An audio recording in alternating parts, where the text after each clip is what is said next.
हरिहर शिवलिंग पर जलवा भोरे भोरे मिलता सुनर दुल्हवा गोरे गोरे मिलता सुनर दुल्हवा गोरे गोरे। नमस्ते प्रणाम। आप लोग चैनल को सब्सक्राइब करिए, लाइक करिए।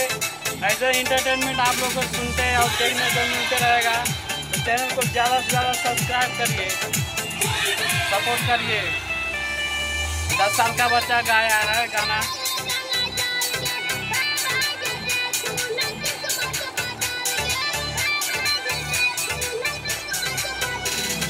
बेल फूल पत्ता चढ़ई है गंगा जल गे, बाबा के दे तू न किस्मत बदल गे।